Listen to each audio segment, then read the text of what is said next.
Non inertial frame से solve कर रहे हैं बेटा। साहिल गर्ग आप हैं?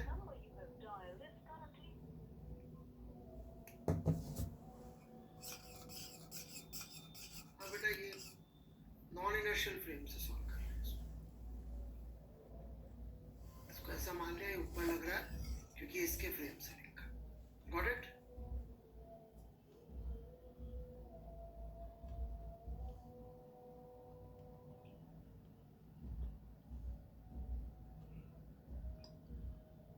हाँ, सूडो फोर्स।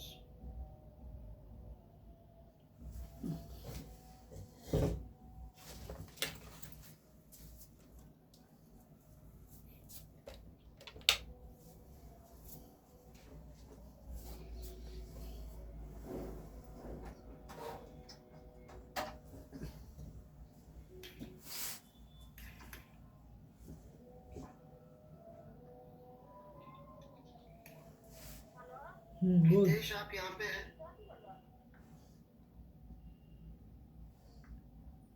फोन नहीं कुछ हो। फ्रिक्शन की वैल्यू हर बार म्यू जी क्यों लगेगी भाई? तेरा फोन कहाँ गाड़ी होने व्हाट इज में? First law of friction? Hitesh, तेरा नंबर है। What is first law of friction? ओ ठीक।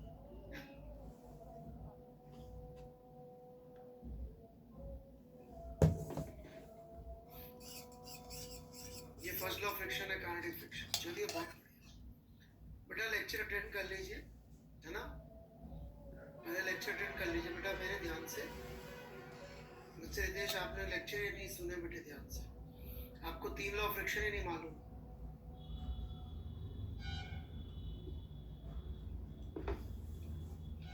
3 लॉज ऑफ फ्रिक्शन ही नहीं मालूम आपको? वाह, वेरी बैड बेटा। You are wasting your time, my time, everyone's time, because आपने पढ़ा ही नहीं और फिर भी मुझसे पूछा।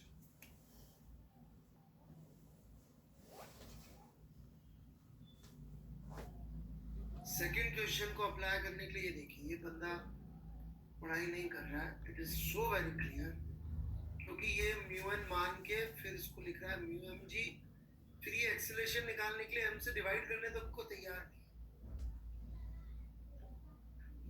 Very poor, both very poor, shameful Mr. Nitish, your effort is really shameful.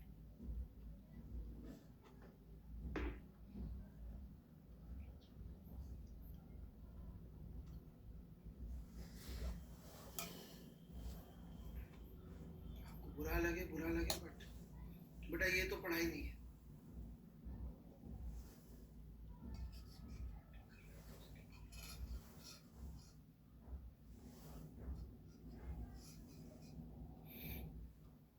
Okay बच्चों, 29 क्वेश्चन मैक्सिमम बच्चों को समझ में नहीं आता है। ये HCV के फ्रिक्शन के चैप्टर का है। ऑलराइट, एक बार सब लोग देख लें। मैं ये सवाल समझा रहा हूँ, लोगों को सवाल ही समझ।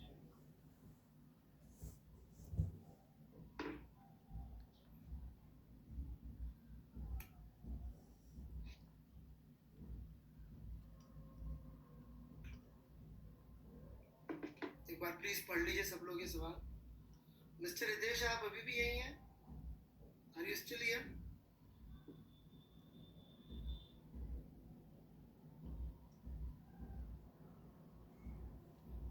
बेटे आपने मेरी पहली क्लास कौन सी करी थी?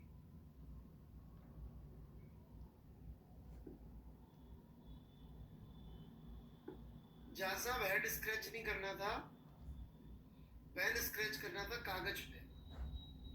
क्या होता है ना, ये करने से इधर जो अंदर का मसाला है वहां तक कुछ नहीं पहुंचता। क्या है ना, एक तो थिक लेयर होती है बोन, फिर उसके बाद ना अंदर लिक्विड भी होता है। वो लिक्विड क्या होता है, जितने भी इंपैक्ट्स आते हैं ना उसको ब्रेन तक पहुंचने नहीं देता। Cerebrospinal fluid, right? सो ये कितना भी कर ले आप, इससे कुछ नहीं होगा। ज्यादा करेंगे बाल उड़ जाएंगे, जैसे मेरे उड़ गए, राइट? पर इस वजह से नहीं उड़े मेरे।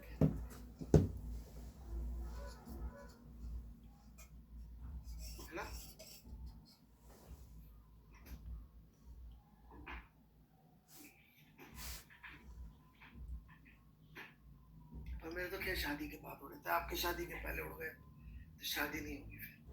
देख लो क्या ऐसे काम कर रहे हो झा साहब।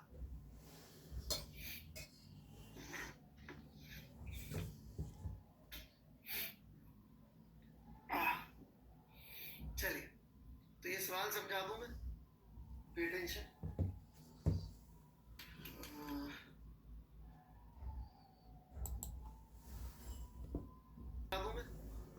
पे टेंशन, पहले उड़ गए तो शादी नहीं होगी फिर। देख लो क्या ऐसे काम कर रहे हो झा साहब।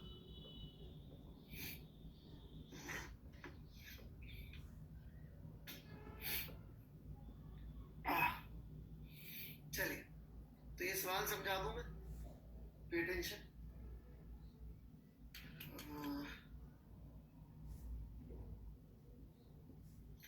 I need a block and a wall. I actually need one more person, but it is not allowed in an academy to show face of someone else. नहीं तो okay, मैं बुला सकता हूँ किसी को, but an academy में allowed नहीं है। Let me get a box, okay?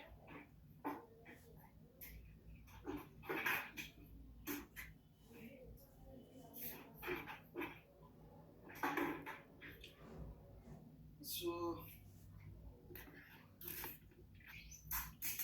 this is the block that they are talking about. Okay, ये ब्लॉक है, ये दीवार है, ठीक है।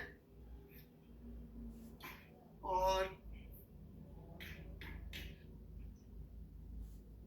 is pushed against a rough wall by a force of 40 Newton.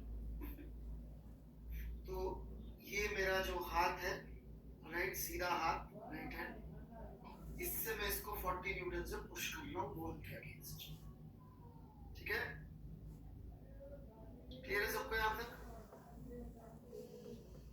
अब कंफ्यूजिंग चीज क्या है, another horizontal force of 50 Newton. ये तो 40 न्यूटन का लग ही रहा है, एक और फोर्स लगना है हॉरिजॉन्टल 15 न्यूटन का in direction parallel to the wall. Horizontal भी चाहिए और पैरेलल टू वॉल भी चाहिए। This is the only direction. ये 15 न्यूटन का फोर्स मेरा लेफ्ट हैंड लगा रहा है, this is my left hand. ये 15 न्यूटन का फोर्स लगा रहा है, प्लस एक फोर्स और इस पे लग रहा है,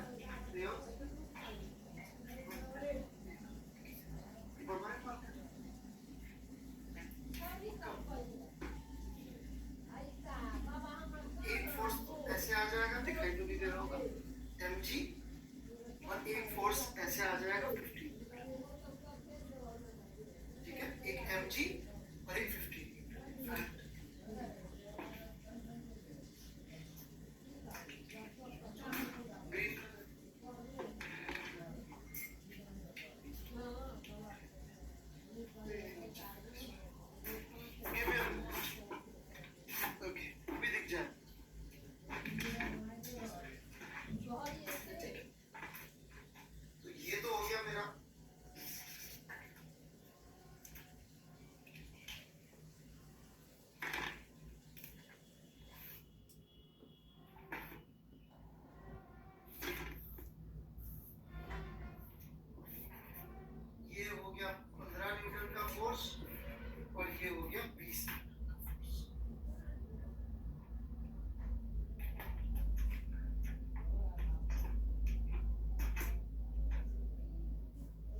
पुश कर रहे हैं और ये ग्रेविटी पुल कर रही है, और हम 40 का फोर्स अंदर की तरफ लगा रहे अलग से, ठीक है।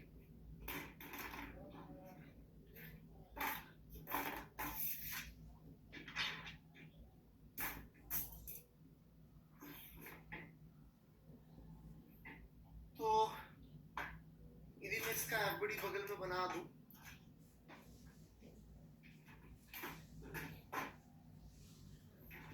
this is what is happening here.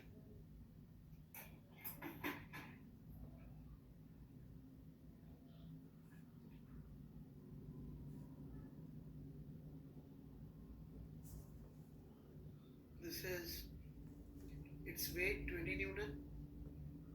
This is the horizontal force pushing by 15 Newton. इन दोनों का वेक्टर सम कर लीजिए 25 न्यूटन, और इनटू द प्लेन मैं लगा रहा हूँ 40 न्यूटन. तो एक नॉर्मल लग रहा होगा आउट ऑफ द प्लेन, दीवार से लग रहा होगा नॉर्मल, जिसकी वैल्यू भी हो जाएगी 40 न्यूटन. हेंस फ्रिक्शन की वैल्यू हो जाएगी maximum value mu into N. यदि आप वो निकालेंगे तो म्यू इनटू एन की वैल्यू आती है 20 न्यूटन. इसका मतलब ये ब्लॉक पे ये लगा 25, ये लगा 20, तो ये ऐसे चल जाएगा. आराम से बना लीजिए, फिर बात करें.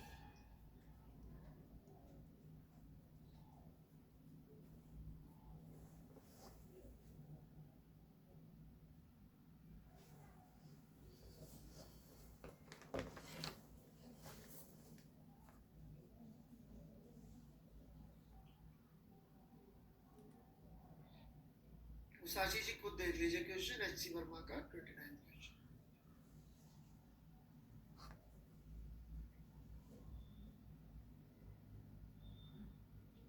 Mr. Prashant, how is this relevant to the question and the physics that we are discussing? H C Verma निकाल लीजिए, देख लीजिए उसमें.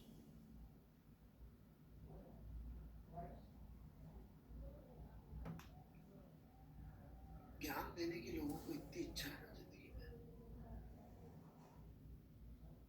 अपने देश में तो जिसमें लिमिट नहीं है भाई साहब. हर आदमी यहाँ पर डॉक्टर है, हर आदमी इकोनॉमिस्ट है.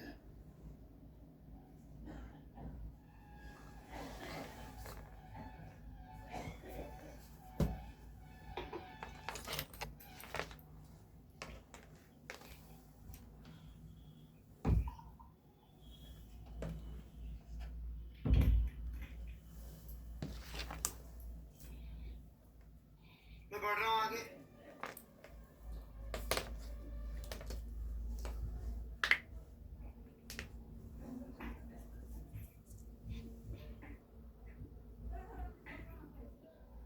चलिए जी.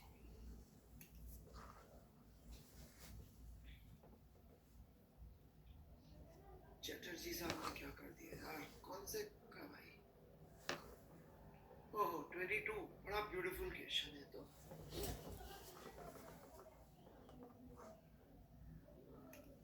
सब लोग ट्राई करके आओ तो मैं भी बता दूंगा.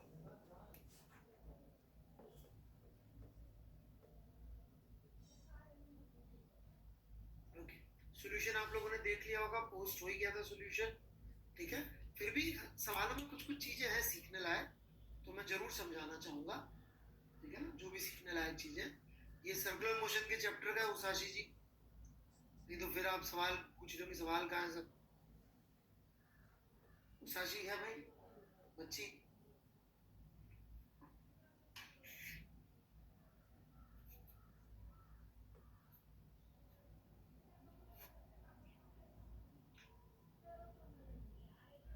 ओके ठीक है. अरे नाराज मत होइए उसाशी जी, हम तो सिर्फ थोड़ा सा चाहते हैं कि बच्चियां फिजिक्स जरूर सीखें. राइट, हमारे पुराने पापा प्रायश्चित है.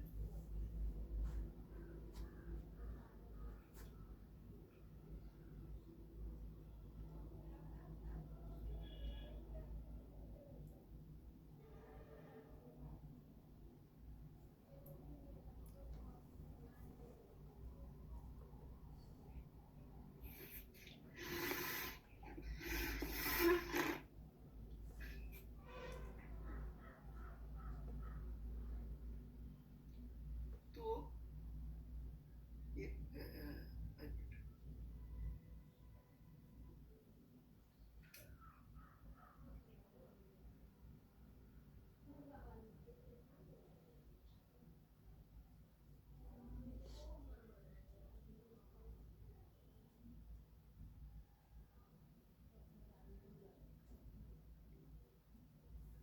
22 सी और डी दोनों ही समझा रहा हूँ मैं. जो पॉइंट है जहां पे दोनों कनेक्ट हो रहे हैं, इसके पहले आप देखेंगे तो सेंटर ऑफ सर्कुलर मोशन ये है, और जैसे ही इसको क्रॉस ओवर कर जाएगा तो सेंटर ऑफ सर्कुलर मोशन उस तरफ है। मतलब इसके पहले अपन इक्वेशन लिखेंगे mg cos theta minus n1 is equal to mv square by r, और इसके बाद हम इक्वेशन लिखेंगे n2 minus mg cos theta is equal to mv square by r, right.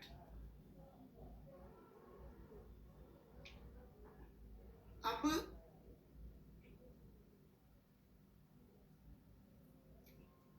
लोग जब भी मिनिमम मैक्सिमम पढ़ते हैं ना, तो मिनिमम मैक्सिमम पे फोकस करते हैं, राइट, क्योंकि वो गणित से उठाया हुआ क्या बोलूं कूड़ा है बेसिकली। कि गणित में क्या मिन मैक्स को इतना एम्फसाइज कर देते हैं कि जो उसके आगे पीछे की बात है उस पर ध्यान नहीं देते।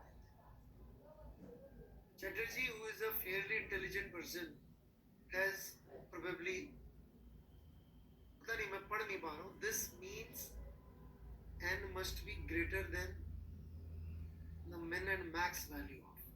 So I don't know Chatterjee, you have a doubt or not, but जो बच्चे इसको सॉल्व करेंगे उन्हें डाउट आएगा। So I don't know, do you have a doubt Chatterjee, or sir please check if correct? No, you don't have. Okay. तो जब भी पढ़ेंगे तो इसमें डाउट आ सकता है क्या कि भाई मिनिमम म्यू की स्लिपिंग ना, यही तो उसमें इंपॉर्टेंट बात है कि स्लिपिंग ना हो, नो स्लिपिंग, उसका मिनिमम म्यू है। मिनिमम म्यू नहीं है, मिनिमम म्यू तो जीरो कर दो। अरे भाई मिनिमम म्यू पूछा तो जीरो कर दो, मिनिमम म्यू नहीं पूछा है ना, क्या पूछा है? स्लिपिंग ना। तो स्लिपिंग के चांसेस जहां सबसे ज्यादा होंगे, मिस्टर यश ओझा, हम फ्रिक्शन सर्कुलर मोशन खत्म कर चुके हैं बेटे, प्लीज थोड़ा पीछे जाके पढ़ना पड़ेगा। अभी हम डिस्कशन कर रहे हैं, थोड़ी देर में वर्क एनर्जी शुरू कर रहे होंगे, लेकिन वहां पे भी फ्रिक्शन तो आएगा, म्यू आएगा। तो सबसे बड़ा स्लिपिंग का फोर्स आएगा mg/√2, सबसे बड़ा ये आएगा। 45 डिग्री एंगल यही हो रहा है, इसके बाद तो फिर एंगल कम हो जाएगा। इस जगह स्लिपिंग के सबसे ज्यादा चांसेस है, और इनमें जो दोनों में सबसे छोटा वाला नॉर्मल है, वहां पे स्लिपिंग के चांसेस और ज्यादा हो जाएंगे। छोटे वाले नॉर्मल पे स्लिपिंग के चांसेस और ज्यादा हो जाएंगे।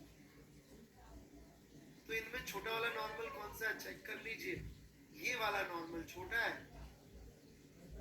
तो जहां स्लिपिंग ना हो पहले इसको सेटिस्फाई करेगा। अब मिनिमम के लिए क्या किया, मिनिमम के लिए क्या, उस समय फ्रिक्शन को म्यू रखा। That's how you are making mu minimum, but not slipping is first call.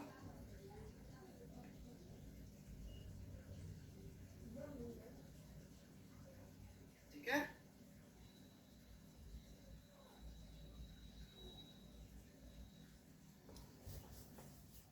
Divyanshu जी, यदि मैं ग्रीन बोर्ड पे क्लास में पढ़ा रहा होता तो भी फिजिक्स पढ़ाऊंगा, राइट, इंटरनेट पे पढ़ा रहा हूँ तो भी यही पढ़ाऊंगा, 3D आ जाए, होलोग्राफिक प्रोजेक्शन आ जाए तो भी यही पढ़ाऊंगा।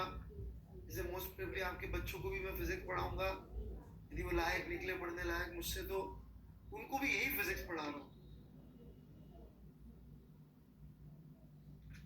राइट।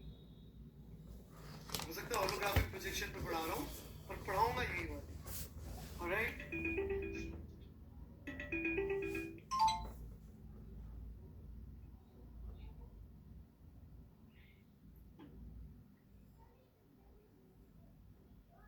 क्या फर्क पड़ रहा है भाई, कौन से इंटरफेस पे पढ़ा रहा हूं मैं,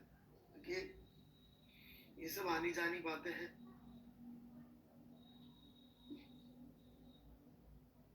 पढ़ लो बेटा, फिजिक्स पढ़ लो काम की।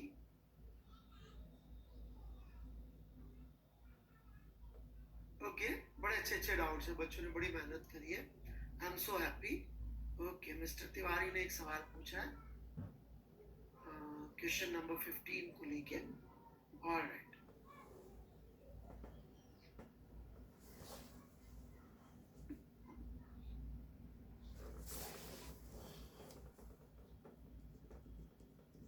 बेटा nobody is balancing. Mister Tiwari आ रही है, शुभम तिवारी।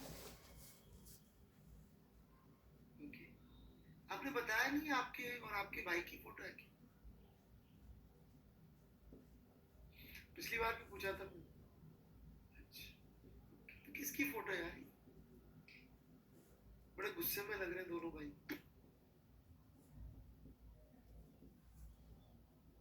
अच्छा, पता नहीं बेटा क्यों बैलेंस करेंगे, ये टेंजेंशियल एक्सेलरेशन प्रोवाइड कर रहा होगा बच्चे।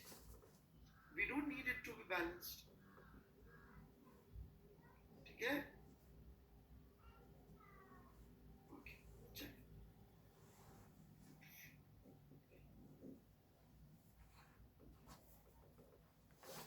जैसा अभी तो बताया यार, दोबारा क्यों बात?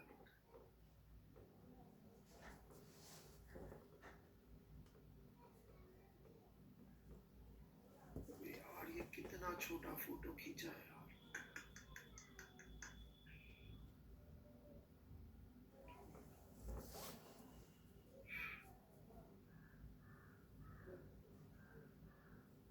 भाई मैं कल माइक्रोस्कोप लेके आऊंगा, उससे देख के बता दूंगा मैं, ठीक है? करण बंसल है ना, मैं माइक्रोस्कोप ऑर्डर कर देता हूँ अभी।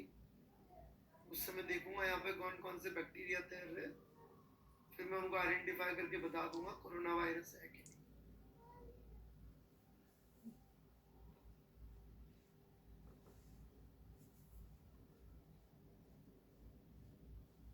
ठीक है करण बंसल?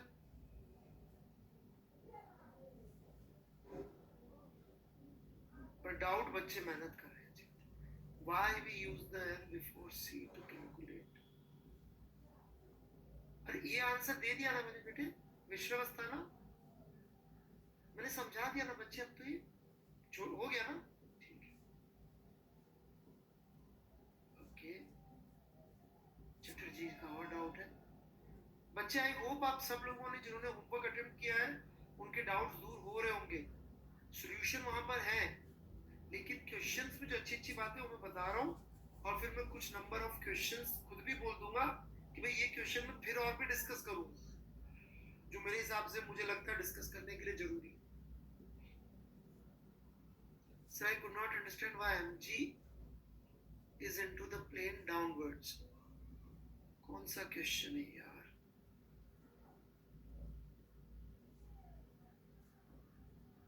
मेरे दिख नहीं रहा है यहाँ पे चटर्जी, क्या है ये?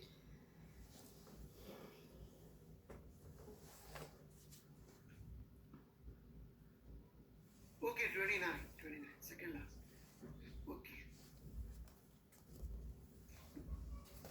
चटर्जी, आयन यादव, आप लोगों को एक चैलेंज दूं, जान निकल जाएगी तो सभी लोगों के लिए है। इकाई के दोनों बच्चों का नाम दिख गया इसलिए इनका बोल दिया। चैप्टर 7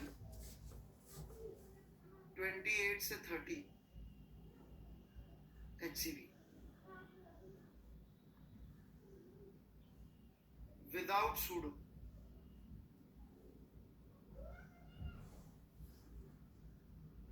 सॉल्यूशन पोस्ट करना है कल 4 बजे।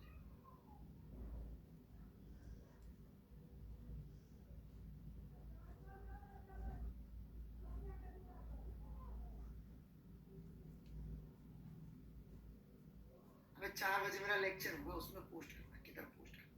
फेसबुक पे पोस्ट करना, इंस्टाग्राम पे करना। क्या लोग हैं यार, इनके दिमाग में फेसबुक इंस्टाग्राम के सिवाय कुछ चलता ही नहीं।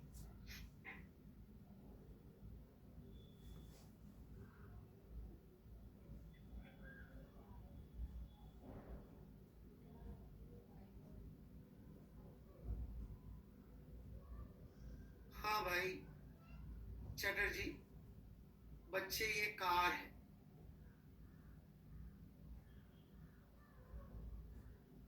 ठीक है, ये टॉप व्यू है, ग्रेविटी ऐसे लग रही है। तो बेटे ये प्लेट प्लेट की जो कहानी चल रही तो चल रही, पर एक नॉर्मल और एमजी वर्टिकली तो लगेगा ना, जो इस प्लेन के तो परपेंडिकुलर दिखेगा। वो नॉर्मल की बात नहीं कर रहा हूं मैं, एक नॉर्मल एंड डैश जो कि एमजी को बैलेंस कर रहा हूं, वो अलग से है बेटे। ठीक है चटर्जी, क्लियर है? ओके क्लियर, अरे आप मतलब क्लियर है भाई Chatterjee?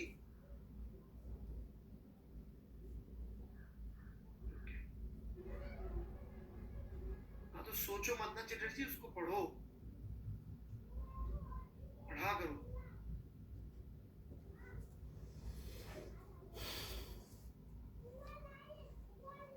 Okay, this is a very relevant doubt, Mr. Kushagra Singh. Why n is greater than 0 is compulsory. किसी को याद है मैंने नॉर्मल के बारे में बात करी थी, कॉन्टैक्ट और नॉर्मल कॉन्टैक्ट फोर्स के बारे में, उससे आंसर मिल जाता है इसका, यदि मेरा नॉर्मल कॉन्टैक्ट फोर्स वाला लेक्चर ध्यान से देखा हो। देखिए, if n is greater than 0, contact is must.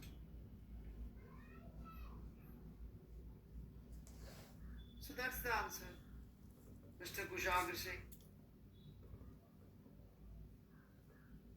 यदि हम तेजी से यार ये कैमरे के साथ ऐसे घुमा दे, क्लास में तो बहुत जगह होती है सर कलाकारियां करने के लिए, प्रोजेक्टाइल में तो मैं इतने पहन के ढक्कन फेंकता हूँ, चौक फेंकता हूँ, मजा आ जाता है। यहाँ पे कहाँ है इतना सा कैमरा, नहीं तो ऐसे भी अपन इसको घुमाएंगे ना तो ये नहीं गिरेगा, यदि मेरे पास थोड़ा सा जगह होती तो मैं करके दिखा। हाँ भाई कुशाग्र सिंह, को डाउट है, समझ में आ गई बात? ये क्या साइन है, r इज इक्वल टू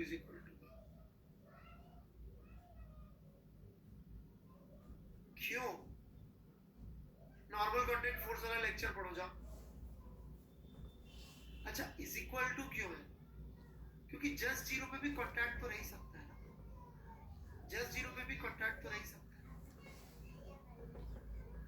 दो चीजें एक दूसरे को टच कर रही है, पुश नहीं करेंगी, जैसे कि ये दो ब्लॉक्स हॉरिजॉन्टल सरफेस पे रखे, कुशाग्र सिंह कॉन्टैक्ट है, और नॉर्मल कितना है इनके बीच में? 0।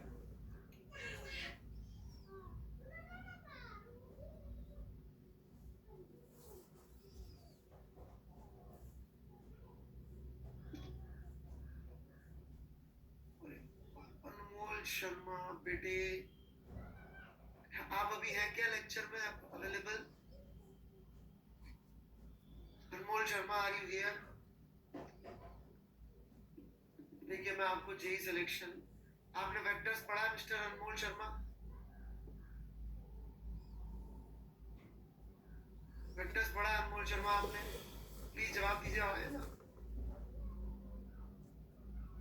ओके, देखिए बहुत सिंपल आंसर है आपके सारे सवालों का, एक बार में ये देखिए जी, ये आंसर है बिल्कुल डायग्राम के साथ। इस दिशा को बोलते हैं एजी कैप।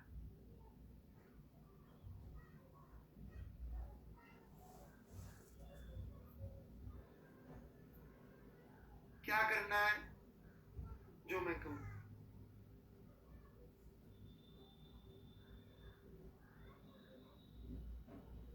बाकी फिर आपकी इच्छा, जो कर चाह करते रहिए, ये सब इंक्लूडेड है उसमें। Mister Sharma, I answered your doubts and all doubts regarding such type of questions.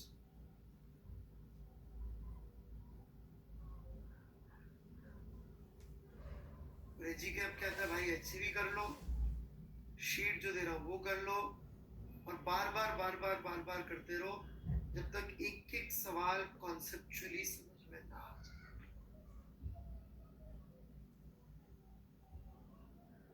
और उसमें ये PYQ भी है। Mister Sharma, are you here?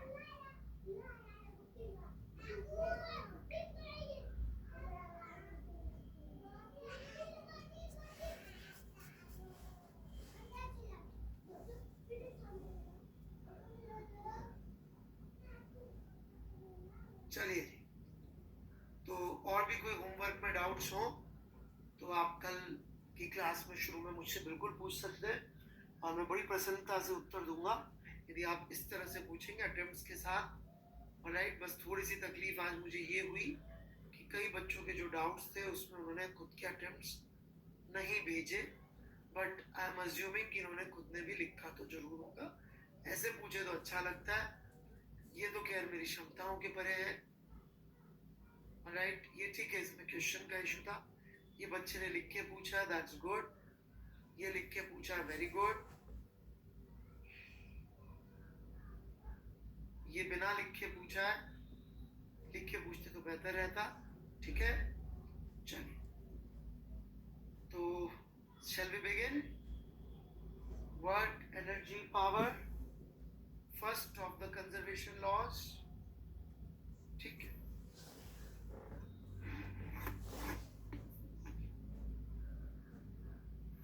तो मैं शुरुआत का कुछ 10 मिनट 15 मिनट एक पर्टिकुलर आइडिया पे टाइम दूंगा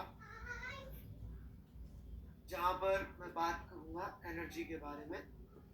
आप में से हो सकता है कुछ लोगों ने मेरा व्हाट इज एनर्जी करके स्पेशल क्लास अटेंड किया हुआ हो सकता है कुछ ने नहीं किया। कितने लोगों ने special class on energy attend करी थी? पोल पोल पोल यस और मैं कुछ पोल कहाँ है टीपी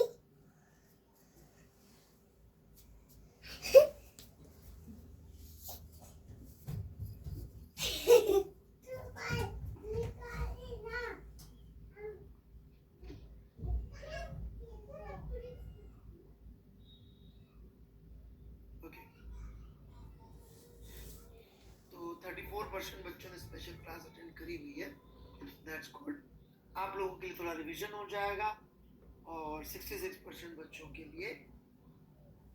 राइट, अभी कोई पेज ओपन मत करिए अनुष्का जी, मुझसे और वर्मा जी से साथ साथ पढ़ पाए इतनी क्षमता बुरा मत मानिएगा, स्टूडेंट्स में अक्सर नहीं होती। आप हो सकता है एक्सेप्शन हो, हालांकि अभी तक मुझे ऐसा दिखा नहीं। ठीक है, तो अभी ध्यान से जो हम कह रहे हैं वो सुने, कॉपी पेन और वर्मा जी बंद। चलिए जी, so energy.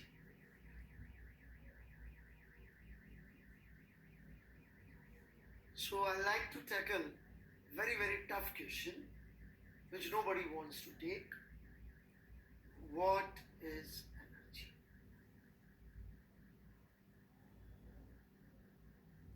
Right? Because I did tackle a much difficult question already. What is force? मैंने उसका भी जवाब दिया था, तो मैं हिम्मत कर रहा हूँ what is energy की समझाने की। Let's see कितने लोग समझ पाते हैं। तो एनर्जी क्या है? It is currency of physics. Okay, यदि हम फिजिक्स को एक कमर्शियल एंटरप्राइज माने तो एनर्जी बेसिकली करेंसी है फिजिक्स की। कहने का मतलब कोई भी फिजिकल प्रोसेस में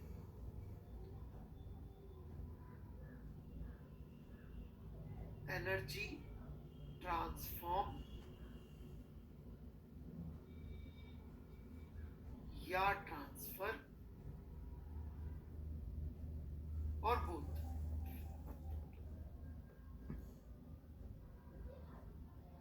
आर गोइंग। राइट, एनर्जी वो एक आइडिया है जो किसी भी सिस्टम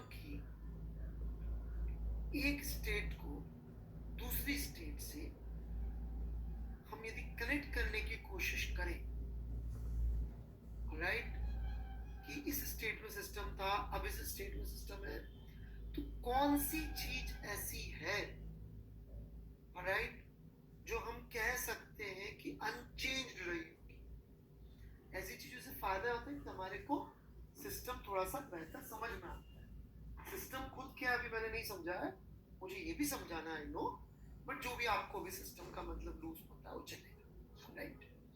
तो वो चीज जो यहां से यहां तक की जर्नी में सेम रही है, right, that is energy. Transform हुई या ट्रांसफर हुई या दोनों हुई, लेकिन यहां से यहां तक सेम रही आइसोलेटेड सिस्टम के लिए,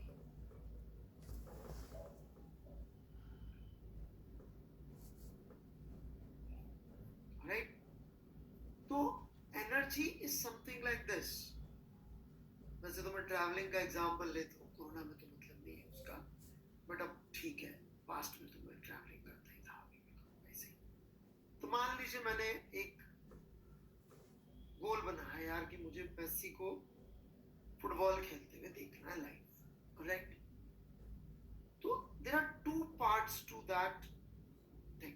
वन पार्ट इज कि मैं कैलकुलेट करूंगा यार कितना पैसा लगेगा, भाई फ्लाइट के टिकट के कितने पैसे होते हैं, जहाँ जाऊंगा वहां रुकने के कितने होते हैं, स्टेडियम में अंदर जाने के टिकट के कितने पैसे होते हैं, फिर वहां खाने पीने कितने पैसे होते हैं, ऐसे करके मैं एक रफ एस्टिमेट निकाल सकता हूँ। That calculation, that is what energy is in physics. Does it mean it will happen? No.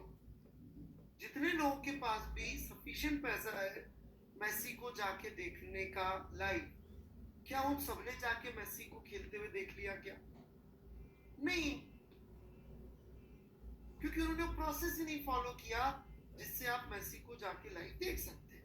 पहले आपको पासपोर्ट चाहिए, फिर वीजा अप्लाई करो, फिर वीजा अप्लाई करने के साथ टिकट खरीदो, फिर होटल का करो, मतलब जो भी वीजा की फॉर्मेलिटीज है सब पूरी करो, फिर जाओ, उस समय आपके पास टाइम भी हो, तो you understand the whole thing. So mechanism की बात नहीं होती है एनर्जी।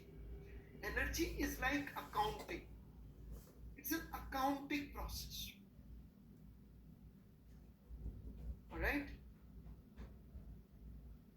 अकाउंटिंग है जी, इतना रुपया पैसा लगा, आया गया, ये सब बात है, राइट।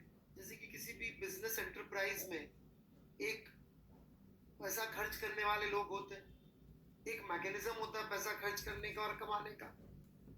उन सबसे अलग होता है अकाउंटिंग डिपार्टमेंट, जो ना पैसा खर्च करते हैं ना मतलब थोड़ा बहुत लेते बेचारे, राइट, जो कि अकाउंट्स देखते कि भैया कहां से आया, कितना गया, किस किस उसमें गया, कैसे कैसे गया, वो सब लिखते हैं और फिर बैलेंस करते रहते हैं कि इतना आया इतना गया, दोनों बराबर हो गए, अकाउंट बैलेंस हो गया, right. So energy is like that, जहां पे हम मैकेनिज्म की बात फाइनली नहीं करेंगे, शुरू में तो करेंगे, फाइनली हम लोग मैकेनिज्म की बात नहीं करेंगे। It is more like an accounting process.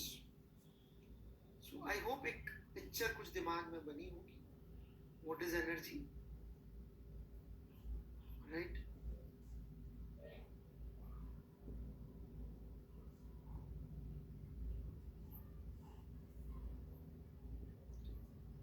ठीक है, सो बेसिकली ये चीज है एनर्जी।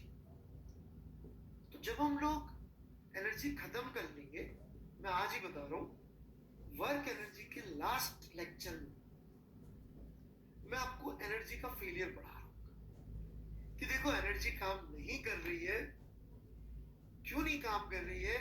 क्योंकि यहां पे मैकेनिज्म बिकम्स इंपॉर्टेंट।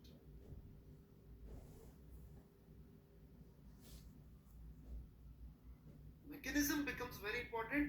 यदि हम मैकेनिज्म का ध्यान नहीं देंगे तो हमारी अकाउंटिंग कितनी भी अच्छी हो, but it would be like saying कि जिसके पास भी मेसी को लाइव देख के आने का पैसा है, वो सब जाके मेसी को लाइव खेलते हुए देख के आए।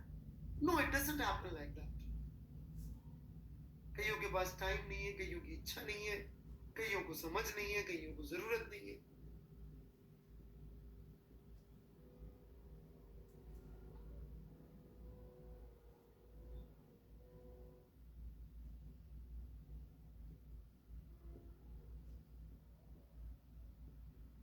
कई मोरॉन्स हैं, Alright?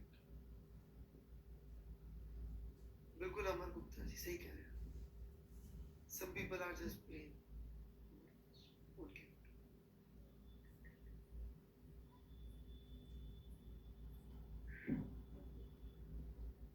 Alright?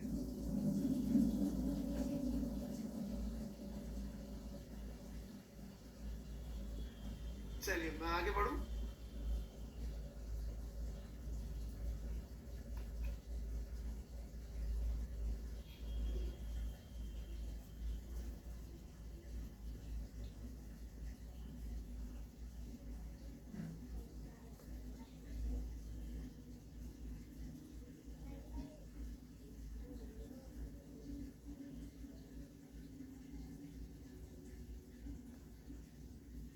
भारद्वाज जी एडिटिंग में क्या समझेंगे, कुछ भी नहीं समझा है मैंने। Okay? कोटियाल जी आपको फुटबॉल के बारे में नहीं पता, मैं एक लाइन में समझा सकता हूँ जितनी फुटबॉल जरूरी है। Okay, very simple, Messi is greatest of all time. Alright, so simple, you know complete football. Alright, Kotiyal ji repeat कर दीजिए जल्दी से।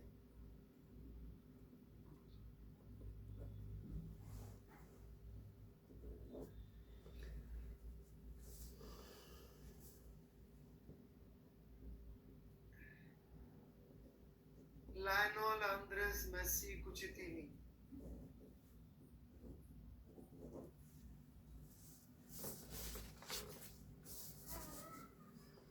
किसी ने पूरा नाम पूछा था मेसी का।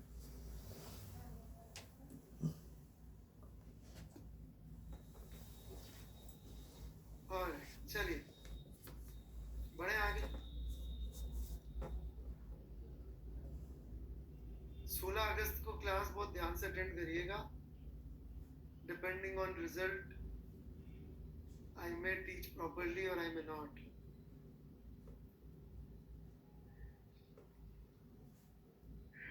ओके, चलिए मैं पढ़ाता हूँ आगे। तो we are done with football, sorry energy, not with football but with energy. So energy is like an accounting practice, रुपया पैसे वाली बात है। ओके, और रुपये पैसे में एक इंपॉर्टेंट बात जिसकी हमें जरूरत पड़ेगी वो और बता दूं मैं आपको, जैसा मैंने पहले भी लिया था एग्जांपल। लेट्स से आपको ऑस्ट्रेलिया जाना है। ओके, ऑस्ट्रेलिया जाना है और मैं आपको दो ऑप्शन देता हूं पैसे लेके जाने के लिए। एक हमारा पड़ोसी मुल्क है, ऑलराइट, वहां का रुपया, एक दुनिया का राजा टाइप है, गुंडा टाइप है, जो चाहे समझ लीजिए, दादा टाइप है, यूएसए। ऑलराइट, कौन सी करेंसी, ऑस्ट्रेलिया नहीं लेके जा सकते, दोनों में से कौन सी करेंसी लेके जाना बेहतर रहेगा? इन दोनों में से कोई एक ऑप्शन है।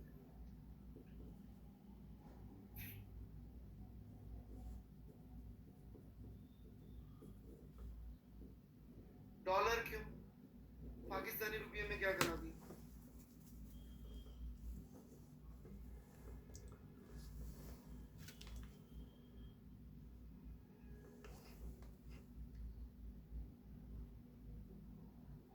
नहीं, डॉलर का मैक्सिमम डिनोमिनेशन $100 होता है और पाकिस्तानी रुपया 10,000 रुपए का नोट अवेलेबल है जो करीब करीब $100 के आसपास हो जाता है। फिर तो 150 रुपया हो गया पाकिस्तानी रुपया डॉलर के बराबर, but that is not a big difference, वो मिल जाएगा।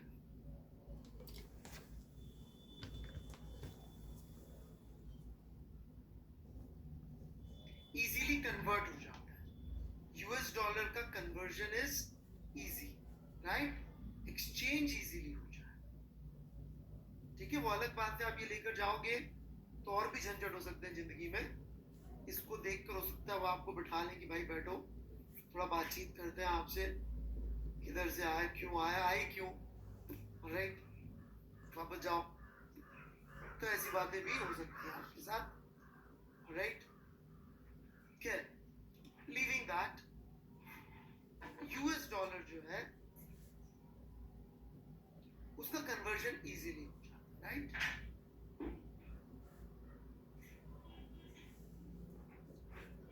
क्यों यूएस डॉलर इजीली कन्वर्ट हो जाता है, क्यों पाकिस्तानी रुपया को कन्वर्ट, ये बिल्कुल सही बात है। I've been in many countries for like different airports, वहां पे कन्वर्जन में नंबर 1 पे यूएस डॉलर लिखा रहता है, इवन यूरोप में।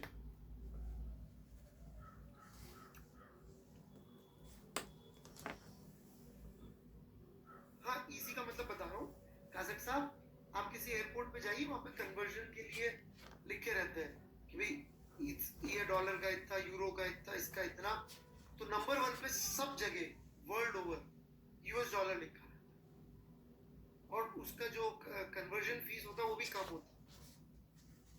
क्यों यूनिवर्सली एक्सेप्टेड है? पाकिस्तान में क्या बुराई है, मतलब कोई बुराई है, but essentially compare to US क्या बुराई है?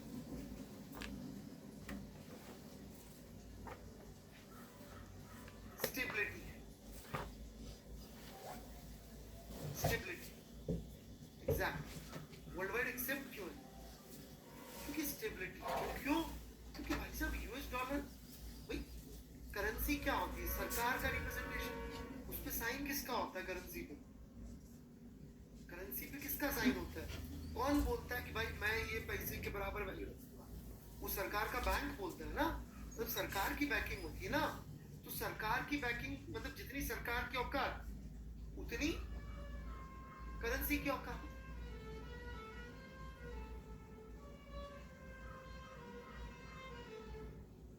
तो US government is the most powerful government. Still आप बोलेंगे नहीं सर, चाइना ये वो, कोरोना कोरोना। हमेशा याद रखिएगा, जिनको नहीं पता बता दूं, सेकंड बिगेस्ट एयरफोर्स कौन किसकी है? सेकंड बिगेस्ट एयरफोर्स, फर्स्ट नहीं पूछ रहा मैं। बिगेस्ट एयरफोर्स यूएस एयरफोर्स है। Second biggest air force in world is of US navy. US navy is the second biggest air force,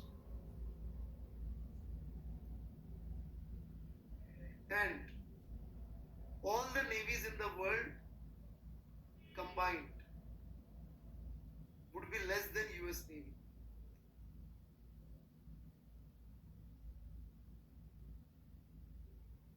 If all the world's navies combined, still they will get beaten up completely by US Navy.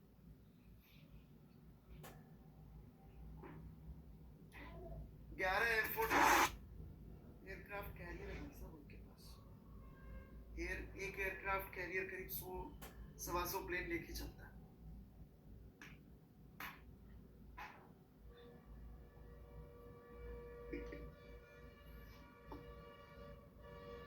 समझ में आई बात?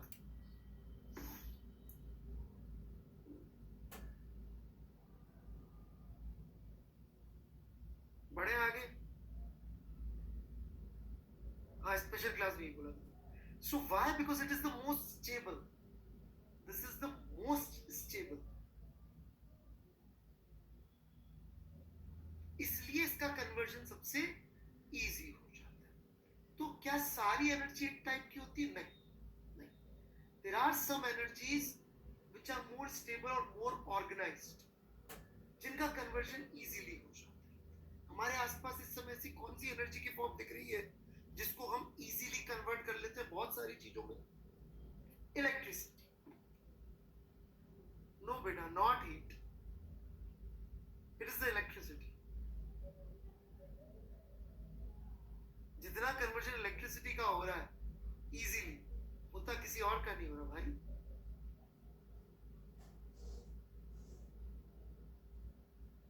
Mechanical का इतना easily conversion नहीं होता बच्चे।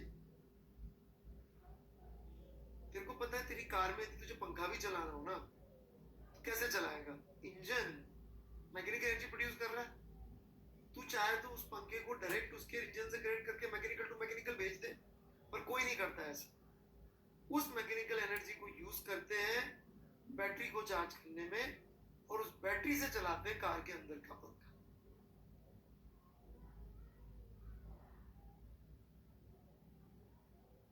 सबसे ज्यादा जो एनर्जी किसी भी फॉर्म में कन्वर्ट होती है वो इलेक्ट्रिसिटी है। इलेक्ट्रिसिटी से लाइट प्रोड्यूस हो रही, साउंड प्रोड्यूस हो रही, हीट प्रोड्यूस कर लो, ठंड प्रोड्यूस कर लो, थॉट प्रोड्यूस कर लो, विजुअल प्रोड्यूस कर लो, सब कुछ प्रोड्यूस कर सकते हो। Yes, electricity is like dollar, बिल्कुल। डॉलर और गोल्ड, डॉलर और gold, gold is also universal form of energy,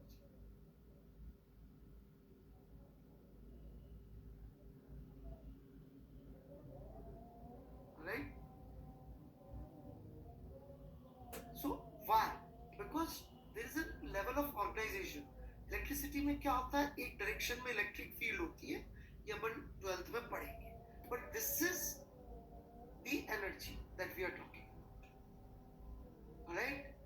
और this organised form of energy वो होती है जिससे कन्वर्जन तो हो जाएगा, पाकिस्तानी रुपया से भी आपको ऑस्ट्रेलियन डॉलर तो मिल जाएगा, बट परेशानी होगी, झंझट होंगे, कुछ मिलेगा, कुछ वो ज्यादा रख लेगा कन्वर्जन में, समझ में आए? बहुत लफड़ा होगा।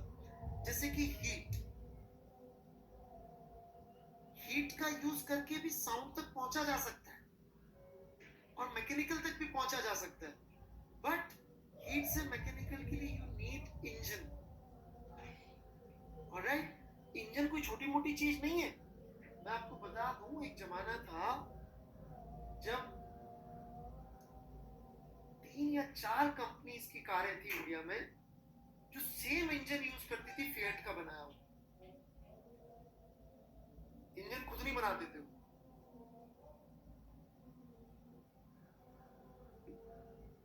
समझ रहे आप इंजन कितने लफड़े वाली चीज है?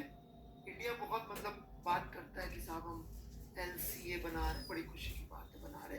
इसमें जरा पूछ लो इंजन कहां से आया, इंजन कहां से आया?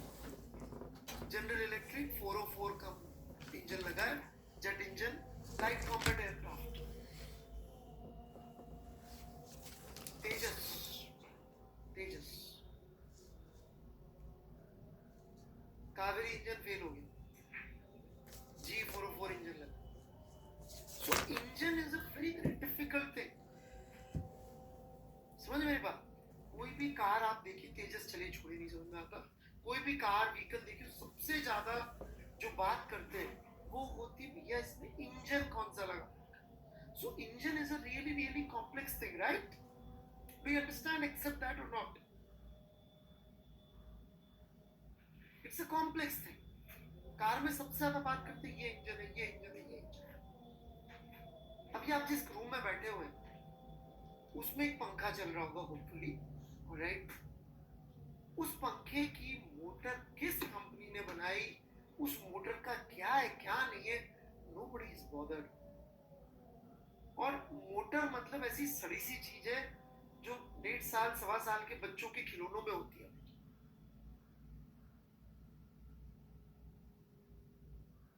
क्योंकि मोटर क्या करती है, इलेक्ट्रिसिटी टू मैकेनिकल करती है,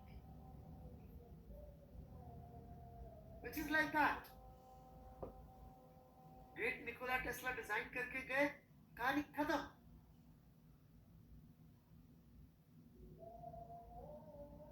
पूरा इलेक्ट्रिसिटी बना के गया बंदा। How to produce electricity from mechanical, how to convert, how to transfer electrical energy properly with least losses. When you have transferred it, अब उसका क्या करूं, उससे वापस मैकेनिकल कैसे बनाऊं?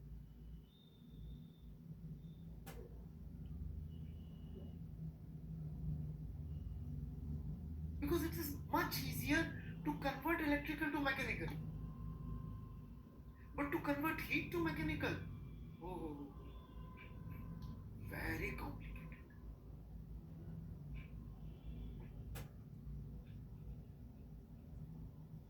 complicated process। जबकि उस सड़ी सी 3 वोल्ट की बैटरी लगाओ आपके खिलौनों में, बचपन में खिलौने से खेले होंगे, बंदर ऐसे से वो पीटता था, गुड़िया नाचती थी, व्हाटएवर, उस सब में 3.5 वोल्ट की बैटरी लगाओ, इलेक्ट्रिकल टू मैकेनिकल कन्वर्ट हो गया, जय निकोला टेस्ला।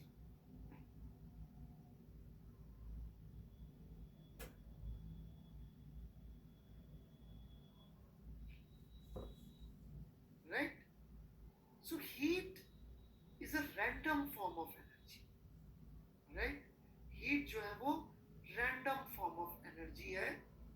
रैंडम मतलब हमारी दुनिया के हिसाब से देखें तो ये पाकिस्तानी रुपया टाइप्स है, खराब क्वालिटी की एनर्जी।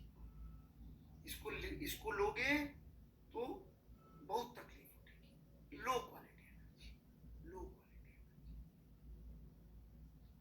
और electricity basically is US dollar जैसी energy, most organised, high quality energy, high quality. ठीक है। लास्टली एक छोटी सी बात, बस हम इसके बाद वर्क पे आएंगे। There is a law of physics, वो हमारे सिलेबस में नहीं है unfortunately, one of the most fundamental law of physics है, second law of thermodynamics, alright, which tells us how time flows। मैंने किताब पढ़ी थी, उसका टाइटल था टाइम एंड थर्मोडायनामिक्स, जो हमें ये बताता है टाइम किस दिशा में जाता है। क्या वो लॉ क्या कहता है कि quality of energy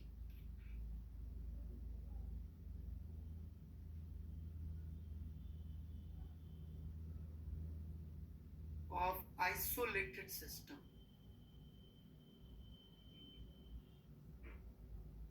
cannot improve।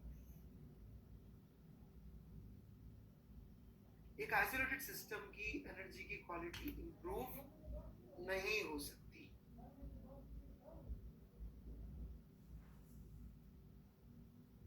एक आइसोलेटेड सिस्टम की एनर्जी की क्वालिटी इंप्रूव नहीं हो सकती। आइसोलेटेड का मतलब हिमालय की गुफा में जाके बैठ जाना भाई,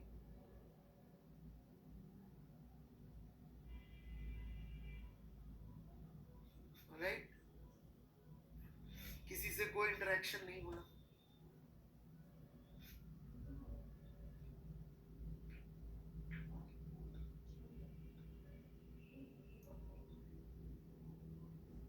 एनर्जी की क्वालिटी इंप्रूव नहीं हो सकती, मतलब कि कम ऑर्गेनाइज से ज्यादा ऑर्गेनाइज नहीं हो सकती, ज्यादा ऑर्गेनाइज से कम ऑर्गेनाइज हो सकती। कहने का मतलब, राइट, जैसे कि मतलब don't ask me to break it, जैसे एक कप है, it's an organised form of energy, if I drop it it will break apart, that would be disorganised form. अब मैं उतनी एनर्जी जितनी इसको टूटने में लगी थी उतनी एनर्जी देकर मैं इसको वापस बना नहीं सकता।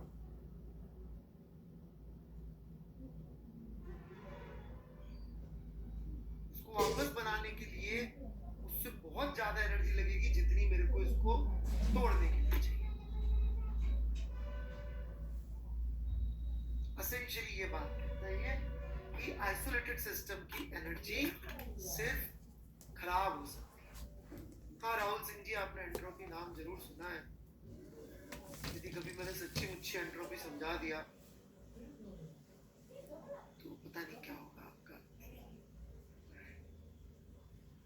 बस आप में और मुझ में अंतर यही है, आप नाम जानते हैं, मैं उनके अर्थ जानने का प्रयास करता। अरे कुछ नहीं नियत जी, मत सोचिए।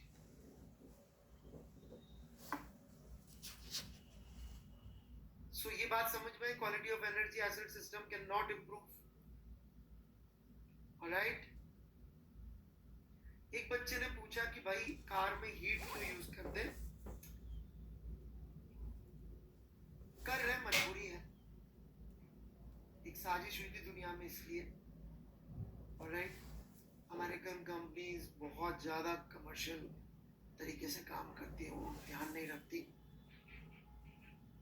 नहीं तो डीसी मोटर बेस्ड कार्स होनी चाहिए थी।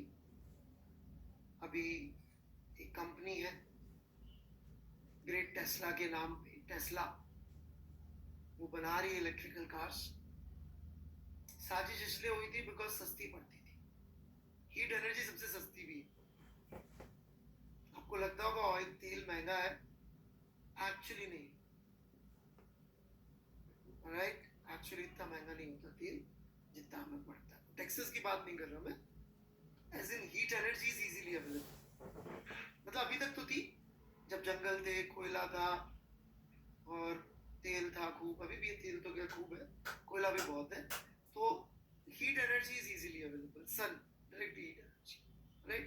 इलेक्ट्रिकल एनर्जी थोड़ा सा मेहनत लगती है, ठीक है? सो इस वजह से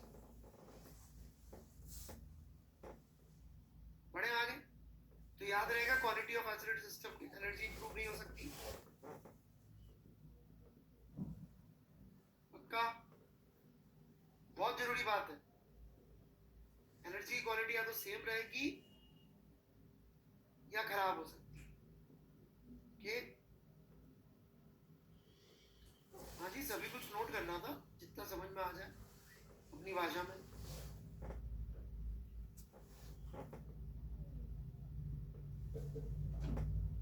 बढ़ो मैं आगे।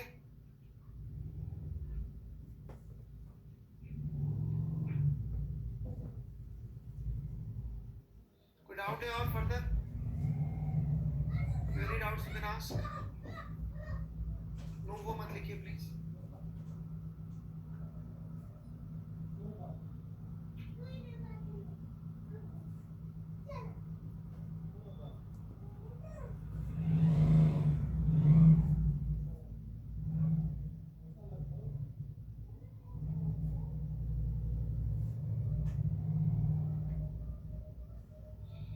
चलिए मैं आगे बढ़ता हूँ।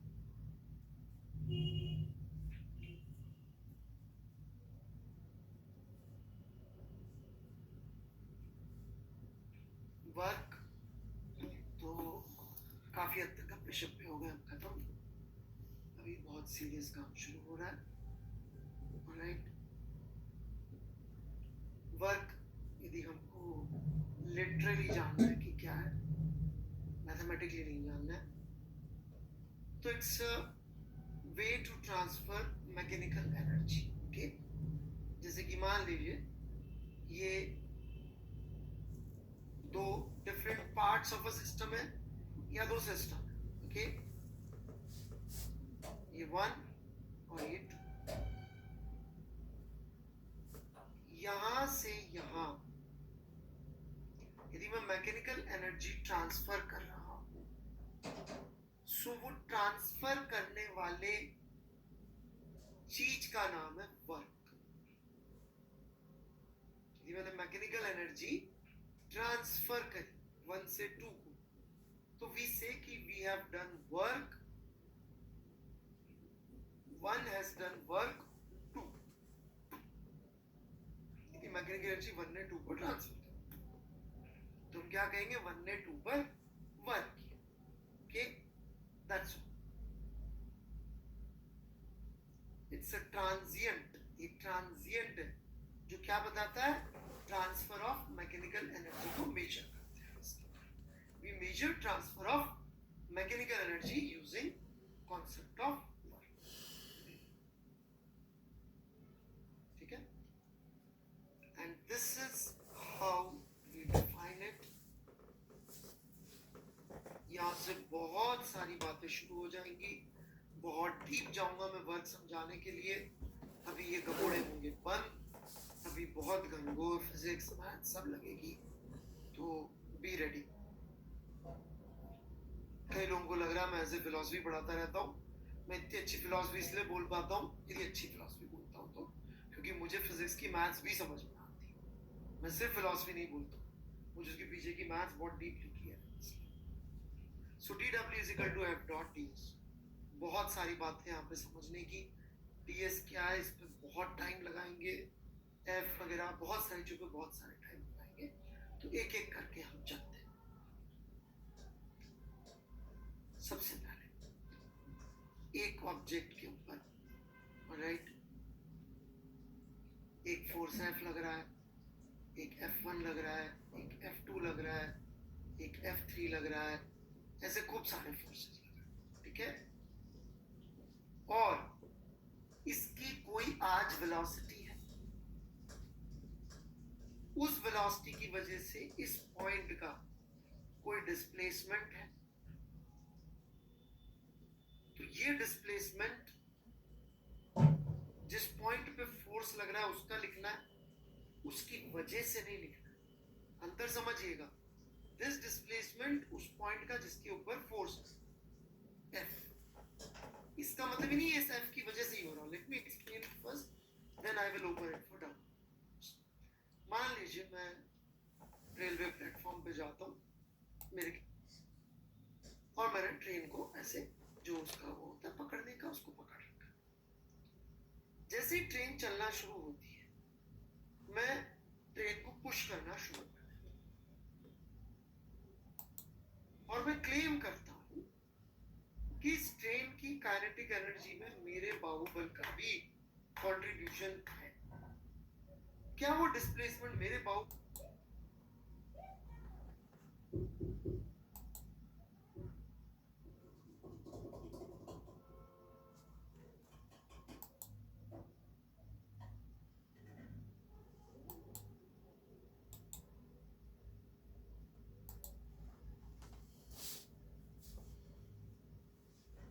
टीएस क्या है, इस पे बहुत टाइम लगाएंगे, एफ वगैरह बहुत सारी चीजों पे बहुत सारे टाइम लगाएंगे, तो एक एक करके हम चलते हैं। सबसे पहले एक ऑब्जेक्ट के ऊपर, राइट, एक फोर्स एफ लग रहा है, एक F1 लग रहा है, एक F2 लग रहा है, एक F3 लग रहा है, ऐसे खूब सारे फोर्सेस लग रहे हैं, ठीक है। और इसकी कोई आज वेलोसिटी है, उस वेलोसिटी की वजह से इस पॉइंट का कोई डिस्प्लेसमेंट है, तो ये डिस्प्लेसमेंट जिस पॉइंट पे फोर्स लग रहा है उसका लिखना है, उसकी वजह से नहीं लिखना। अंतर समझिएगा, दिस डिस्प्लेसमेंट उस पॉइंट का जिसके ऊपर फोर्स F, इसका मतलब ही नहीं है इस F की वजह से ही हो रहा। Let me explain first, then I will open it for doubts. मान लीजिए मैं रेलवे प्लेटफॉर्म पे जाता हूँ, मेरे किसी नियर डियर वन को छोड़ने, राइट, वो ट्रेन में बैठ गए, मैं ट्रेन के पास में खड़ा हुआ बाहर, और मैंने ट्रेन को ऐसे जो उसका वो होता है पकड़ने का, उसको पकड़ रखा। जैसे ही ट्रेन चलना शुरू होती है, मैं ट्रेन को पुश करना शुरू कर देता हूँ और मैं क्लेम करता हूँ कि इस ट्रेन की काइनेटिक एनर्जी में मेरे बाहुबल का भी कंट्रीब्यूशन है। क्या वो डिस्प्लेसमेंट मेरे बाहुबल की वजह से हो रहा है, ट्रेन औकात मेरी उतनी, लेकिन यदि मैंने फोर्स लगाया था और डिस्प्लेसमेंट हुआ, भले ही किसी भी वजह से हुआ हो, मेरा वर्क पॉजिटिव है, उसकी 1 करोड़ जूल एनर्जी में 0.01 जूल एनर्जी अपनी में, ये मैं प्राउडली कह सकता हूं। समझ में आ रही है बात? इट इज लाइक कि मैं शेयर मार्केट से यदि रिलायंस का एक शेयर भी खरीद लूं, तो मैं कह सकता हूं मेरी कंपनी है यार रिलायंस, अंबानी का पार्टनर मैं भी हूं भाई।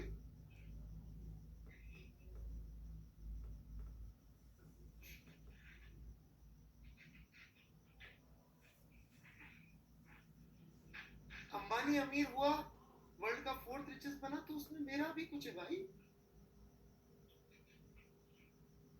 तो वो डिस्प्लेसमेंट मेरी वजह से नहीं है।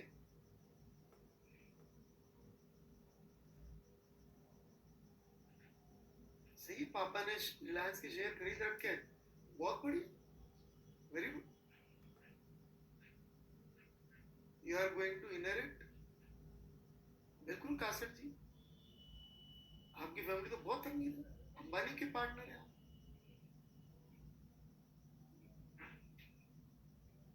ऑलराइट,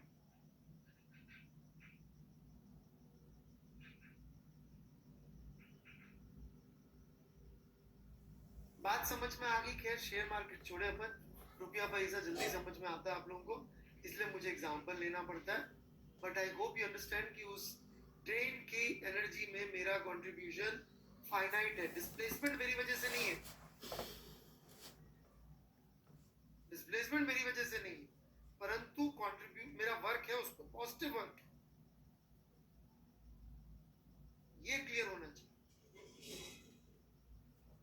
आगे बढ़ूंगा बच्चों, और बहुत रिस्की और अजीब सी बात करूंगा। पांडे जी को शादी से जल्दी समझ में आता है। पांडे जी तो आप ऐसा करिए ना, आप शादी कर ही डालिए ना, फिजिक्स तो बाद में देख लेंगे अपन, शायद जरूरत ही खत्म हो जाएगी, है भाई पांडे जी?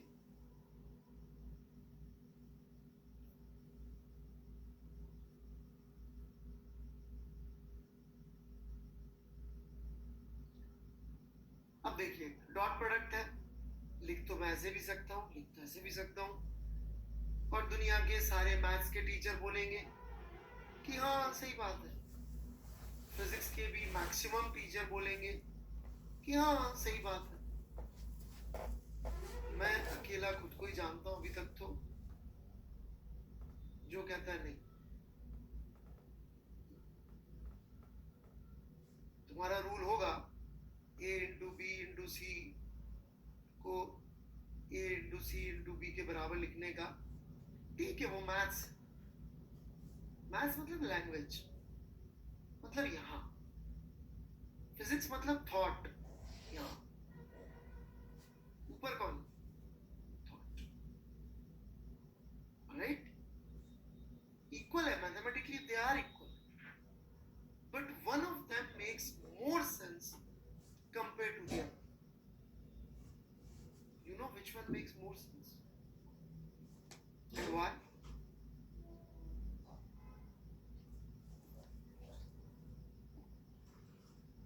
Why के बिना फर्स्ट सेकंड तो सिक्का हो जाए, वो तो आपका सिक्का कैसे उछला वाली बात, रीजन लिखना पड़ेगा।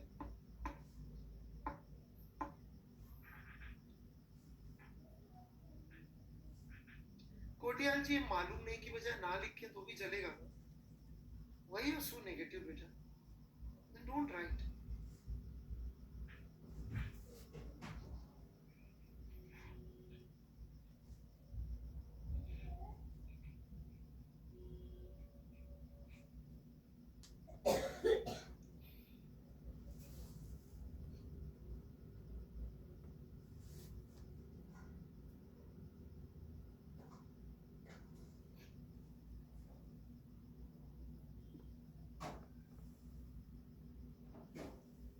इजी टू टेक नहीं होता झा साहब, फिजिक्स हम इजी के लिए नहीं करते, इजी के लिए करना होता तो फिर फिजिक्स क्या करेंगे, फिर तो एक सब्जेक्ट है सी से नाम शुरू होता है, वो नहीं करेंगे।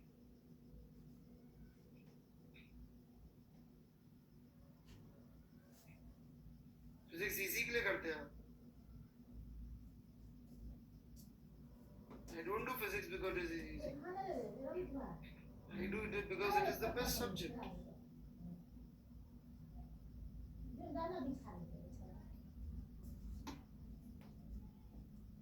चलिए,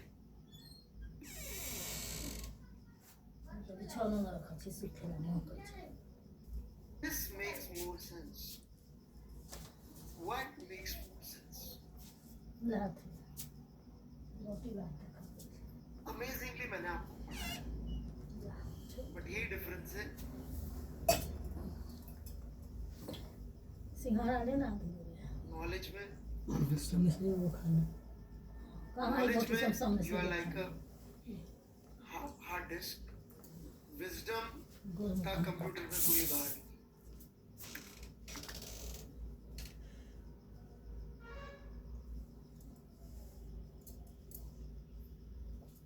कौन सा कंपोनेंट है जो स्पीड चेंज कर पाता है? Which component is responsible for change in speed?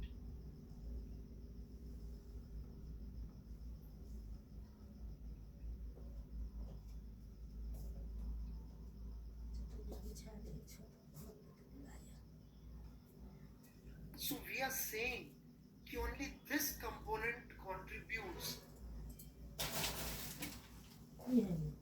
in any change of energy. क्योंकि अल्टीमेटली अब हाफ mv² में पढ़ाऊंगा, पढ़ाने का वेट नहीं करूंगा। यू नो कि यदि किसी की काइनेटिक एनर्जी चेंज हुई तो स्पीड चेंज हुई। So it's the differential component which is contributing to transfer of mechanical energy, not the radiation. पढ़ा है मैंने, कोई चीटिंग नहीं करी, क्वेश्चन आपकी जोन का था, नॉलेज के बियॉन्ड नहीं था, इंटेलिजेंस के बियॉन्ड था, वो आपकी था।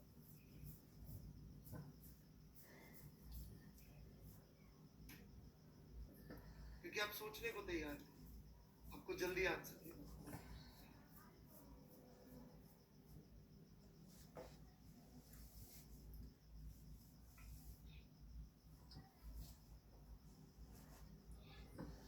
I don't know what the, it may mean something, I don't know its meaning.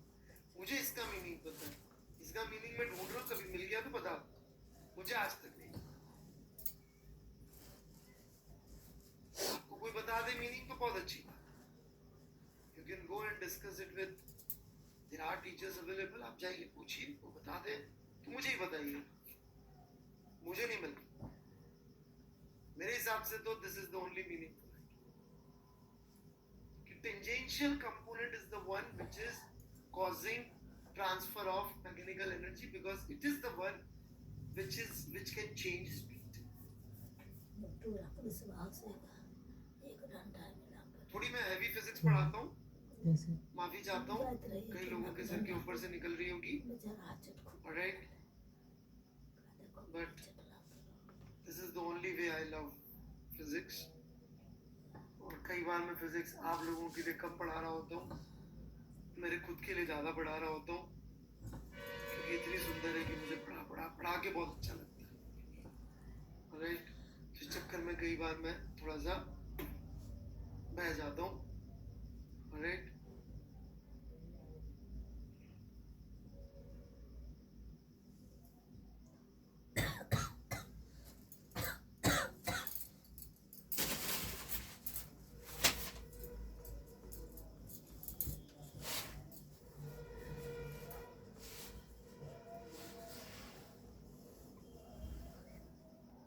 Tangential component he change करता है। बेटा सर्कुलर मोशन में पढ़ाया था राजवीर सिंह जी, आप बेटा मुझे लगता है हर 2-3 दिन बाद क्लास अटेंड करने आते हैं और पिछली 2-3 क्लासेस का जो भी मिस होता है सब डाउट पूछते हैं, है राजवीर सिंह जी?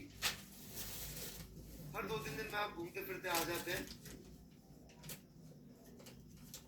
है ना? रोज क्लास होती है बेटा, शायद आप तक शेड्यूल पहुंच नहीं पाता है।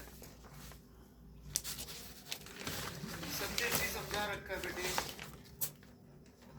सर्कुलर मोशन का शायद सेकंड लेक्चर था सर्कुलर मोशन वाला, राइट? वहां पे था, बहुत अच्छे से समझाया था मैंने tangential acceleration. Yes, 3 cases of changing velocity, ठीक है? करण बंसल जी, आपको अक्सर प्रॉब्लम नहीं होती है सुनने में? हो सकता है कुछ आपकी साइड से इशू हो। मेरा 250 GB का कनेक्शन है भाई, 4 दिन पहले ही लगता है, 250 gigabytes per second, that's what the Mbps, GB बोल दिया मैंने, Mbps का कनेक्शन, okay? मेरे घर में 4 स्क्रीन साइमल्टेनियस चलती है, 2 टीवी चलते हैं इंटरनेट से और उसके अलावा भी चलते, राइट? तो मेरी साइड से अब नहीं आ सकता।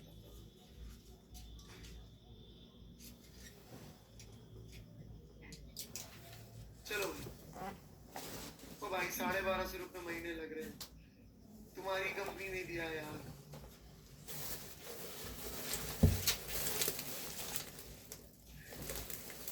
ये कौन था भाई? उसने तो दिया।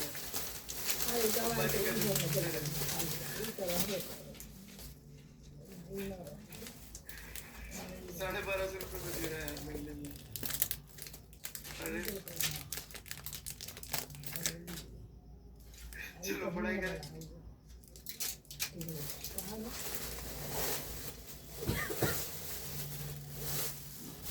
क्लियर है? Next DS। कौन घर में दवाई चल रहा है? बहुत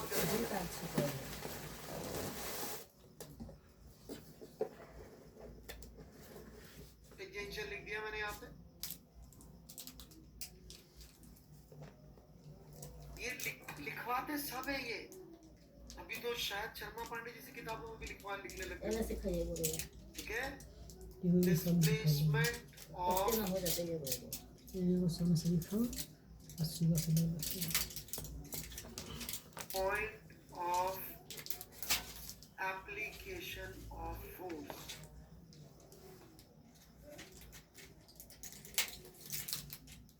लिखना यही है।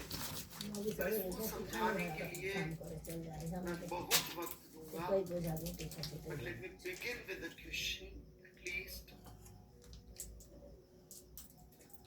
एक 60 किलोग्राम का बंदा है, वो भी खेत में रहती लोग अच्छे रेस्ट जाते पे था। हैं ठीक है, जगराते में थोड़ी देर में हम देखते हैं 5 किलो चूड़ा में लाए हो कल्ला माय ये चौक भाग रहा है। दे दे कोनो कोनो में चौक में के है बहरा के बोल 2 मीटर पर सेकंड से तेरे में इतनी गैस है पैसा रहते तो छोड़ा कर देती राइट। फिर वो गारंटी का फॉर्मूला नहीं आता और थोड़ा भी वर्क तो से इतना सा बता दूं कि वर्क इज इक्वल बाहर टू काट ले कर रहा चेंज इन काइनेटिक एनर्जी करके इक्वेशन होती है। तो निकाल देते को 1000 पे तो half into 60 into 4 mv square minus 0। तो इतना इसकी काइनेटिक एनर्जी में कन्वर्ट बढ़ी है कि 120 जूल इसकी काइनेटिक एनर्जी बढ़ी। फ्रिक्शन ने कितना ये work उन्हें सिखाइए किया? जी What is the work done इसी by से force of friction on this person? 50 रुपया है बोतल के दाम सबसे महंगा दवा घर से दे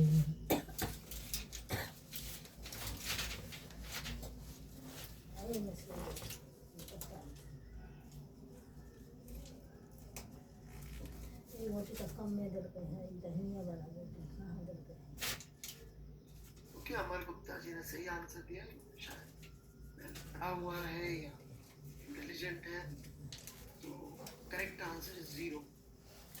अमर गुप्ता जी थोड़ा बच्चों को समझाएंगे आप कि ऐसा क्यों, कैसे कह रहे हैं आप कि फ्रिक्शन का वर्क 0 होगा? Why?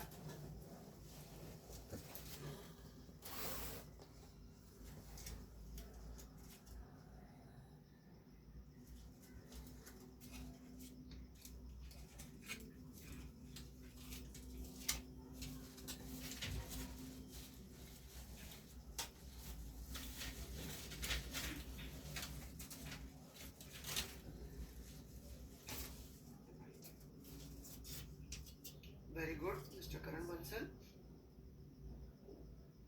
जब चल रहा होता है बंदा तो फ्रिक्शन उस पैर पे लगता है जो पैर कांटेक्ट में है, और ये दूसरा पैर यहाँ से उठ के यहाँ तक आता है, बंदा आगे आ जाता है, वो गिर जाता है।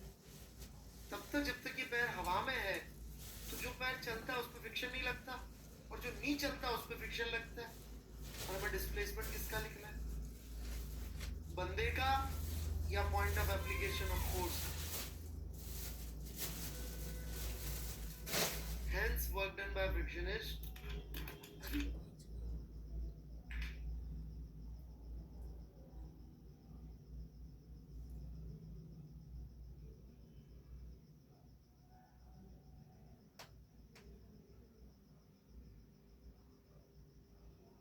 Good doubts?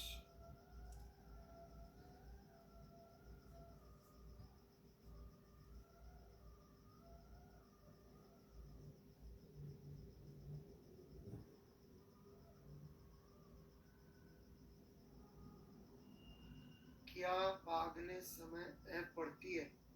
Yes, obviously आपके ऊपर और उसेन बोल्ट के ऊपर सेम फ्रिक्शन थोड़ी लगता है, दोनों का एक्सीलरेशन शायद अलग अलग है।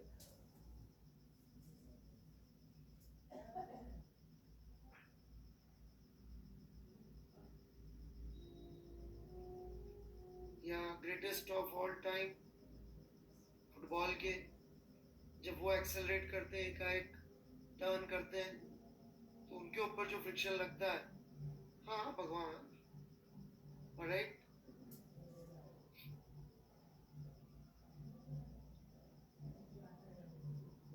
थोड़ी होता है जो ये बाकी के फालतू लोगों का नाम जो लोग लिख रहे हैं उनके ऊपर थोड़ी इतना लगता है।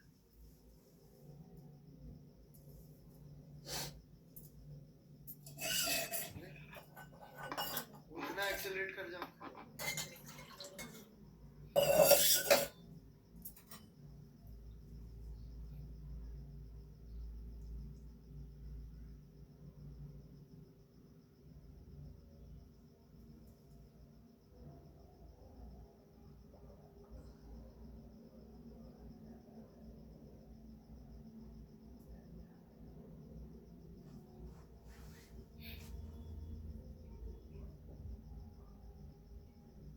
समझ में आई बात यहाँ तक?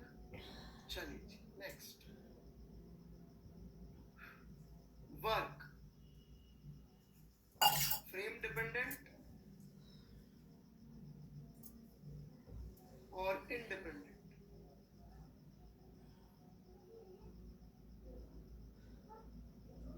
What do you people see?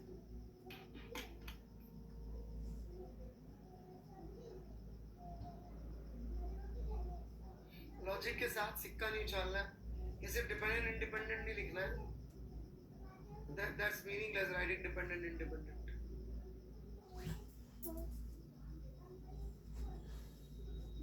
now कर रहा हूँ लेकिन independent is absolute.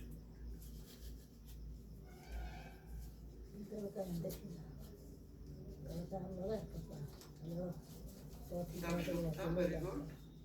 ini mah berubah है ना हो गया से हो Chaturji, very good. कल देखते थे मैं खबर लगा ऐसे देखो तो Yes. या तो देना तो नॉलेज है ऐसा और नहीं आता, थोड़ा सा रोड में है रोड में सब रोड में कुछ लिख नहीं रहा। कहाँ निकल क्लास में भी है कि नहीं है? अच्छी बात यादव साहब यहाँ पर अच्छा आपने गलत लिख दिया था ऑलरेडी। कोई नहीं, आपकी फिजिक्स सीखने की क्षमता अच्छी होनी चाहिए। पहले से सही आता नहीं आता दैट इज नॉट इम्पोर्टेंट। कई लोग इन क्वेश्चंस का आंसर सही या गलत देख के खुश हो जाते हैं। Hardly matters. हिंदुस्तान का पागल बहुत कला लगी है करेक्ट आंसर इज बोथ। सभी गलत थे।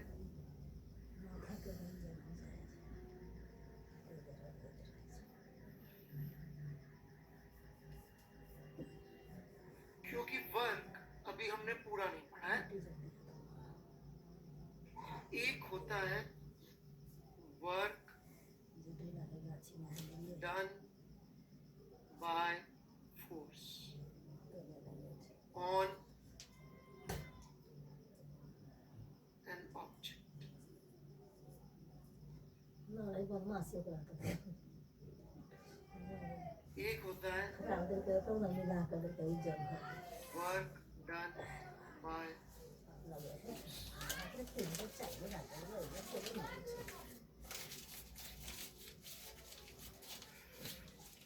और रात गाड़ी पड़ते छे दवाई खा ली और इनमें से एक डिपेंडेंट है। देखे मचला अच्छा देता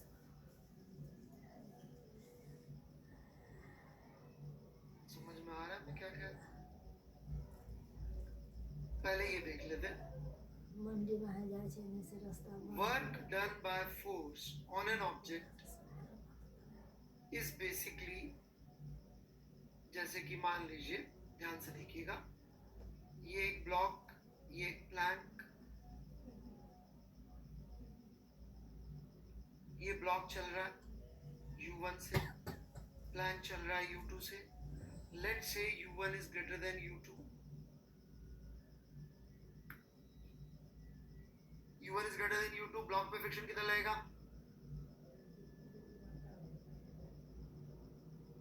ब्लॉक पे फ्रिक्शन कितना लगेगा? लेफ्ट। कौन सा लगेगा? काइनेटिक। प्लैंक पे कितना लगेगा? आगे। कौन सा लगेगा? काइनेटिक। थर्ड लो पेयर होंगे दोनों एक दूसरे के। यदि मैं बोलूं work done by friction on an object, So that would be this Fk into displacement of block. जबकि मैं बोलूं work done by only friction, मैं क्या कह रहा हूं, work done by friction, so that would be Fk dsb plus F dash k ds blank. Work done by force मतलब action और रिएक्शन के वर्क का सम। टोटल वर्क कभी बोलते हैं कभी नहीं, कभी कभी इसको total work done by friction बोल देते हैं, कभी कभी नहीं बोलते। तो यदि कोई मुझसे बोले इस प्रॉब्लम में find work done by friction, तो क्या पूछ रहा है मुझसे, ए की बी? बी पूछ रहा है। और कोई बोले कि work done by friction on plank बताइए या ब्लॉक बताइए, तो ए वाली चीज पूछ रहा है। तो इसी का डिटेल डिस्कशन से हमारी क्लास, अगली क्लास शुरू होगी यहीं से। एग्जैक्टली यही प्रॉब्लम से मैं फिर से क्लास शुरू करूंगा। ऑलराइट, जवाब दे देंगे कासट साहब, क्या जल्दी है, आज जवाब दे देंगे, अगली क्लास में फिर आपका उत्कंठा नहीं रहेगी कि क्या पढ़ा, सत्य क्या है, सत्य चिंटी है और मिठा पर चिंटी जानने के लिए थोड़ा सा होना चाहिए ना मन में।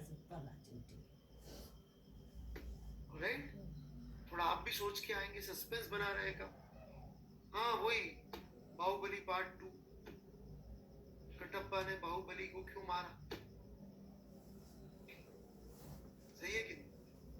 तो अगली क्लास आपको भी थोड़ी सी लगेगी, हाँ यार सर ये बताएंगे, मैं ये सोच के आया था, देखिए मैंने सही सोचा कि गलत सोचा, है ना?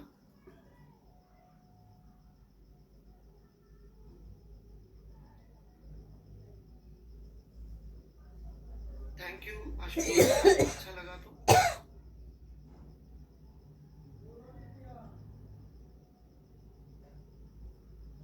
तुम हैदराबाद से हो, कासट तुम्हारा बाहुबली से क्या रिलेशन हो गया भाई? कुछ भी इलॉजिकल बात। तो तमिलनाडु से होता तो रजनीकांत बन जाता।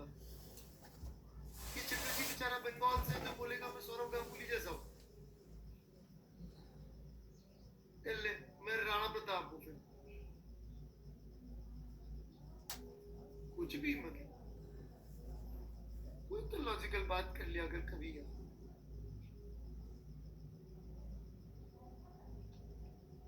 ये लो, हर्ष गुप्ता जी की तो आज हैप्पी बर्थडे, सारा हिंदुस्तान मना रहा है। ये यूपी से है या शायद हो सकता है मथुरा से ही हो। अरे जन्माष्टमी की सबको शुभकामनाएं। ये लीजिए मथुरा से,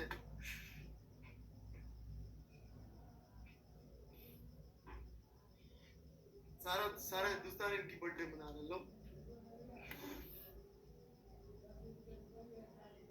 चलिए जी, थैंक यू, बाय बाय। ये लो, एक कोटा से वो कह रहा मैं अमित गुप्ता हूँ।